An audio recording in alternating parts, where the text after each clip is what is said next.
Sais-tu qu'avec Christ comme guide, chaque défi parental peut devenir une opportunité de grandir dans l'amour?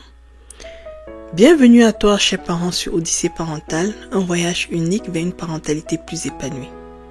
Je suis Alvine et je suis très heureuse de t'accueillir aujourd'hui dans ce nouvel épisode de notre podcast. Sur cette chaîne, nous explorons la parentalité à la lumière de la foi chrétienne, avec des outils pratiques et des discussions inspirantes afin de cheminer ensemble en tant que parents. Aujourd'hui, nous allons explorer une question fondamentale de la parentalité, à savoir la différence entre être un géniteur et être un parent. Et surtout, pourquoi cette distinction est cruciale pour le bien-être de nos enfants. J'ai jugé important d'aborder cette question car j'ai fait le constat que lorsqu'on demande aux personnes de dire ce qu'est un parent pour elles, la plupart d'entre elles considèrent comme parent la personne qui a donné la vie à un enfant. En réalité, elles confondent être géniteur ou génitrice à être parent. Si tu fais partie de ces personnes, alors j'ai une mauvaise nouvelle pour toi aujourd'hui. Le fait d'avoir mis au monde un enfant ne fait pas de toi un parent. Ça te confère le statut de géniteur, tout simplement.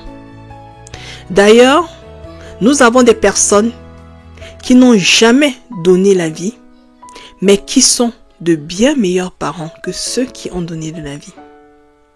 Alors, mais qu'est-ce qui fait donc la différence entre un parent et un géniteur? La différence repose principalement sur le rôle biologique versus le rôle émotionnel, affectif et éducatif dans la vie d'un enfant. Un géniteur, c'est cette personne-là qui va contribuer biologiquement à la conception de l'enfant. Elle va participer physiquement grâce à son matériel génétique au processus de création de la vie. Mais cela ne garantit pas un engagement émotionnel, éducatif ou moral envers l'enfant. Un parent, par contre, qu'il ait donné la vie ou non, est cette personne-là qui va prendre soin de l'enfant en s'investissant activement dans son développement émotionnel, physique, relationnel, intellectuel et spirituel. Donc, vous voyez bien que être parent dépasse le simple lien biologique. C'est un rôle qui est fondé sur l'amour, l'engagement et la responsabilité. Comme j'aime bien souvent le dire, être géniteur ou génitrice, c'est quelque chose d'inné. Car, dès notre conception, le Seigneur a mis en nous tout le nécessaire en tant qu'homme et femme pour donner la vie. C'est vrai que dans la vie, il peut arriver des circonstances qui fassent que on ne puisse pas procréer ou alors qu'on ait du mal à procréer. Mais, à la base, nous sommes censés pouvoir donner la vie. Par contre, être parent s'apprend. Et il faut avoir l'esprit ouvert et une bonne dose d'humilité pour le comprendre et l'accepter. Être parent implique non seulement de contribuer à l'évolution de nos enfants, mais aussi à notre propre évolution. En effet, selon les stades de croissance de nos enfants, leur type de personnalité, leur type d'intelligence, leur langage de l'amour, les stratégies d'éducation ne seront pas les mêmes. Il va falloir donc trouver la stratégie adaptée pour chaque enfant. C'est en cela que je dis qu'être parent s'apprend, car c'est au fur et à mesure que l'enfant grandit que tu apprends à mieux le connaître et donc à adapter ton style d'éducation. Alors, à ces personnes qui un jour ont mis au monde un enfant, et que leur rôle s'est limité à la procréation, de grâce, arrêtez de vous prétendre parents plus tard parce que vous attendez de cet enfant qu'il vous aide financièrement. Vous n'êtes rien d'autre que des géniteurs ou des génitrices. Nous allons parler plus en détail de ce qui caractérise un parent. Un parent va se caractériser par sa présence active. Un parent est présent dans les moments importants pour son enfant. Que ces moments soient grands ou petits. Il peut s'agir de choses qui peuvent vous sembler insignifiantes, comme participer à une de ces parties de compétition de football, par exemple, que de choses aussi importantes comme sa remise de diplôme. Vous devez être là dans les moments qui comptent et qui sont importants pour lui et non pour vous. Un parent participe aussi activement à la vie quotidienne de son enfant. Par exemple, l'accompagner dans ses activités extrascolaires, à des rendez-vous chez le médecin avec lui, etc. Un parent va aussi se caractériser par son éducation. Il va guider l'enfant dans l'apprentissage de valeurs, de compétences, dans la gestion de ses émotions. Trop souvent, on voit des personnes qui veulent que leurs enfants soient de parfaits modèles en société, mais elles ne sont pas là pour travailler à cela. Chers parents, sache que un enfant n'est pas censé s'éduquer seul. C'est ton devoir. Alors, c'est à toi de lui inculquer de belles valeurs, desquelles il ne se détournera pas quand il sera grand. C'est à toi de l'aider à développer ses compétences sociales, comme le savoir vivre en société, le respect de l'autre, la collaboration avec les autres. Tu dois l'apprendre à gérer ses émotions. Alors, s'il te plaît, ne sois pas de ces parents qui obligent ses enfants à refouler leurs émotions. Ces dernières ont un rôle précis et elles permettent d'alerter quand quelque chose ne va pas. Tu dois donc apprendre à tes enfants à comprendre leurs émotions et surtout à mieux les gérer. Un parent se caractérise par son amour inconditionnel. Un parent, c'est celui-là qui va offrir un espace sûr et aimant, où l'enfant se sent accepté tel qu'il est.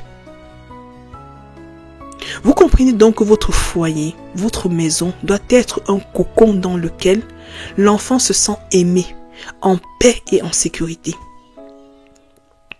Il doit savoir que peu importe les difficultés et les défis rencontrés en dehors de la maison, il a ce cocon où il a l'amour de ses parents, où il est écouté sans jugement, où il peut se confier librement. Vous l'aurez compris, ceci implique une communication bienveillante et une écoute active. Un parent se caractérise par son sacrifice. Je sais que sur cette question, je ne ferai pas l'unanimité, mais je suis désolée de le dire.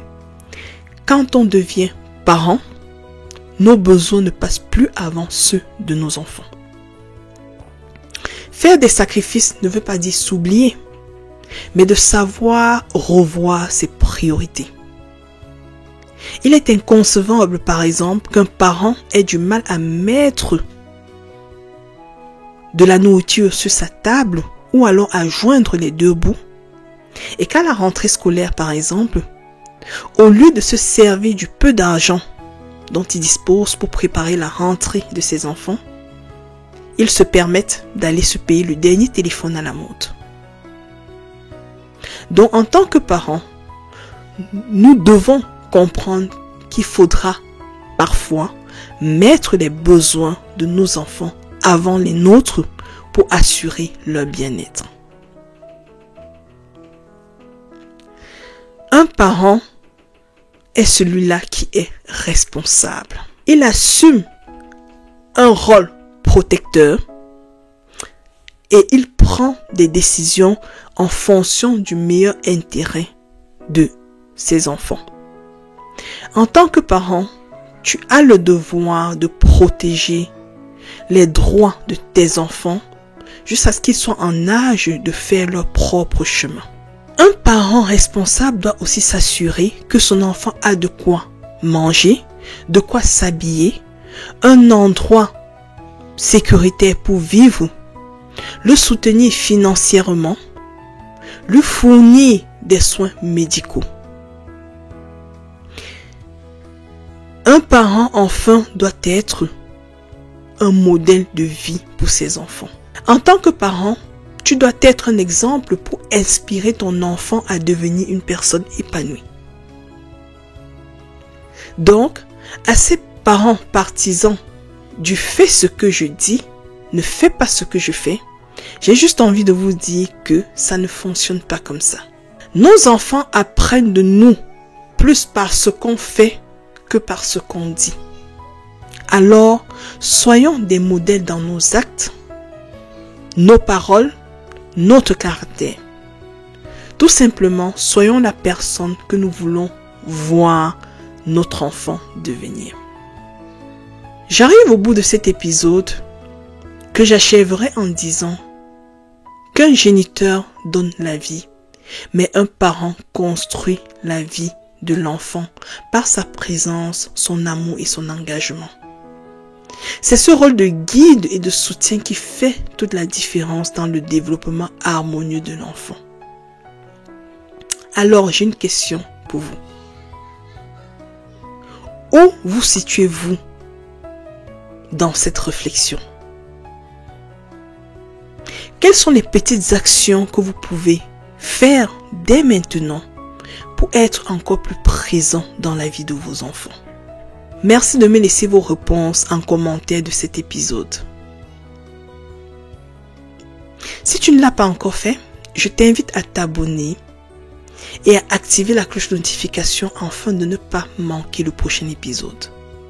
Si tu penses que cette chaîne peut être une bénédiction pour des parents autour de toi, merci de liker la vidéo et de la partager avec tes amis, ta famille ou toute personne qui pourrait bénéficier de ces contenus. Et surtout, n'oublie pas, être parent est un chemin de transformation et chaque pas compte. Merci de m'avoir écouté et à très bientôt pour une nouvelle discussion inspirante.